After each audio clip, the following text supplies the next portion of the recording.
So normal day, woke up, ready to go to work, ready to serve the news up. I walked out, looked across the street where I parked my car, was not there. I felt completely helpless. I don't have a tracker in my car, so I couldn't track it. I can't drive around looking for my car because my car's gone. You really have no tools in your arsenal after that happens, which is probably the worst part of the whole thing. So yeah. So I got my car stolen about 2 weeks ago, and ever since then, there's been a long list of things for me to do. But of course, you never think you're gonna be a statistic. We've heard it a million times. You never think it's gonna happen to me. Well, it happened to me. Parked my car right outside my apartment, came out to go to work the next day, did not leave it unlocked, didn't leave my keys in the car, parked in a well-lit spot right outside my apartment, and my car was nowhere to be found when I came outside.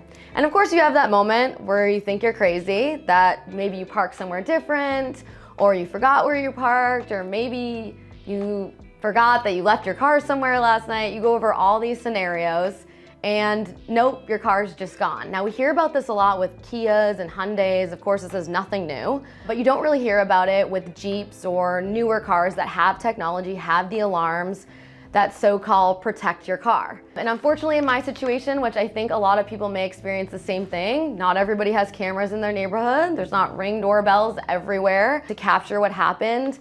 There was no glass on the ground. You really are left with just relying on the police. So that's exactly what I did. Called the police, they came, they take down all the information, all the report that they need to, your VIN number, any identifying characteristics on your car. Unfortunately, mine didn't have any. I don't have any cool bumper stickers or a unique paint job. My car is very basic, so not good news for me. And another thing, unfortunately, that I did not have that I think a lot of people don't pay the extras for is some sort of navigation or GPS or, like a Uconnect or a OnStar program that can track your car. Some people are smart and put those Apple AirTags in there. Didn't have any of that. So my best course of action was to wait for the police to call me, i.e. mostly they find your car when it's been used in a crash, used in a crime, or has been put somewhere illegally that it racks up so many tickets that it finally gets towed. Then they see the VIN number and it comes up as stolen. So some people that I've talked to are lucky enough to find their car, but I don't have another car to go around looking for my car. So it's a terrible feeling. It's a huge issue actually, which I found out because after this happened to me, being the journalist I am, wanted to see how many other people this has happened to. And here in Cincinnati, it's not unique, it's happening across the United States. But we're up about 140% in car thefts this year as compared to last year. Somewhere, according to police's data here in Cincinnati, there are about over 2,000 cars. That was 2 weeks ago. The number could have gone up by now. So yeah, it's a terrible problem. It feels awful because what more could I have done? I guess I could have had one of those bars on my steering wheels, but you totally feel hopeless and like you can't do anything about it. So we looked into it to see how bad this problem is and talked to some other people here in Cincinnati that this has happened to as well. Not secured, not safe, victimized, violated, angry, and it's costing me money. These are the roller coaster of emotions that hit Candace when her car was stolen.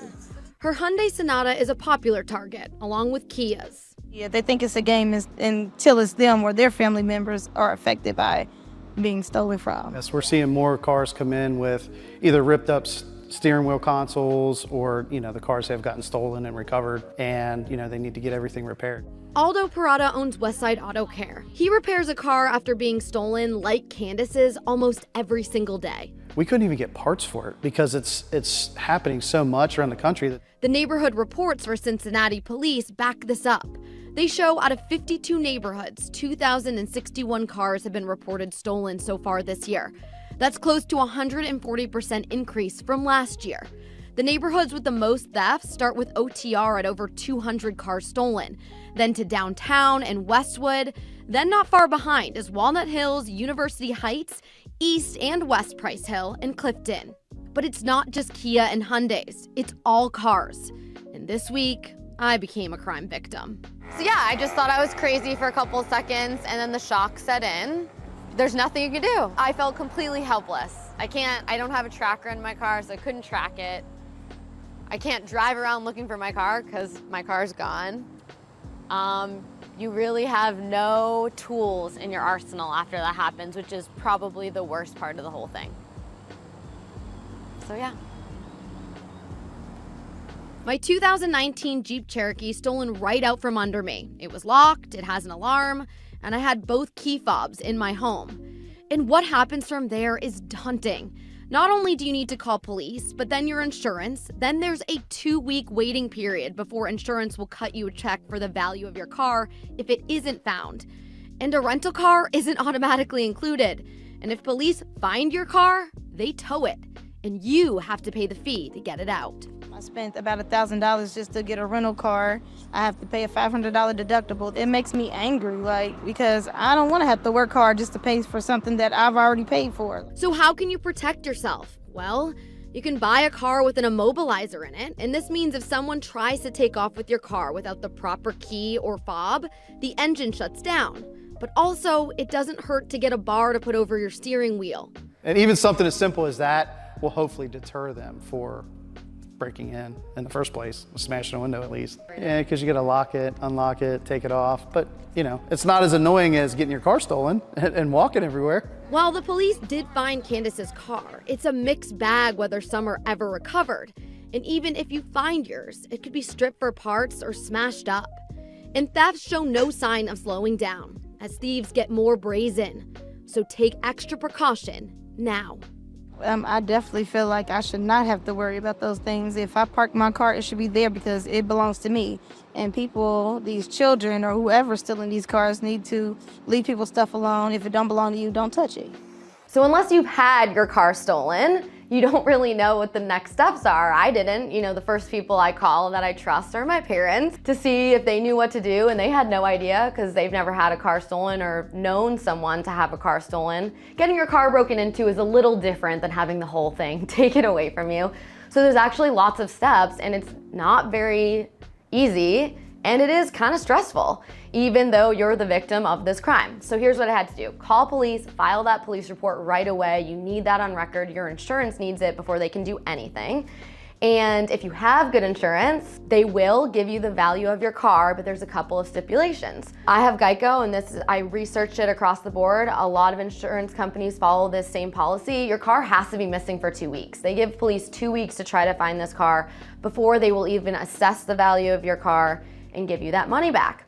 Also, if you don't pay the extra to have car rental or an extra roadside assistance perk, when your car's stolen, you don't automatically get a car rental. So that's another $500 deductible, and if you don't know, actually renting cars right now is very expensive. So that's another thing that you would have to think about if you don't live close to work or you can't get away with walking everywhere. The next is you're actually gonna wanna contact the BMV or the DMV, depending on what you call it where you live, because they wanna have record of that VIN number in case someone tries to get new license plates with your car's number, and so that they can flag it as well. And just other things that you have to be aware of is, so your insurance company makes sure you're not committing fraud, you have to send, if you have the keys, hopefully you didn't leave them in the car, because I don't know if that would change insurance paying you the value of your car. But if you have the keys of your car, you have to send them back to your insurance company to make sure you're not driving this car around. And if you still have payments on your car, your insurance company has to contact your lender, pay them the remainder of the money for the value of your car, and then they have to receive your title before you can even cut you the check so that you can go to the store to get a new car. So lots of steps within there, and then all the while, the police are still looking, they still have that report, but once you have a new car, the police will eventually contact your insurance company, which now essentially owns the car, has the title, and all of those things. So all this to say, make sure you have good insurance. This is when a rental car and paying the extras really comes in handy. So while I, in the past, thought that was a waste of money, maybe add that extra now, especially because car thefts are up. And if you live in the city like me, definitely something you're gonna wanna have. So those are my tips. Those are the things I wish I had done. Also, definitely putting an Apple AirTag in my new car whenever I get that, so that if this does ever happen again, I can just look on my phone, see where that car is. make the police's job a whole lot easier. Now, because I don't know everything, I want to hear from you. What cars do you think are the safest? What have you had good luck with, bad luck with? Have you had your car stolen? Have you had it broken into? Or have you found a car that has sort of beat all of these things and come through for you? I want to hear from you. Let us know in the comments below. Help me find a car that will keep me safe and not get taken off the street.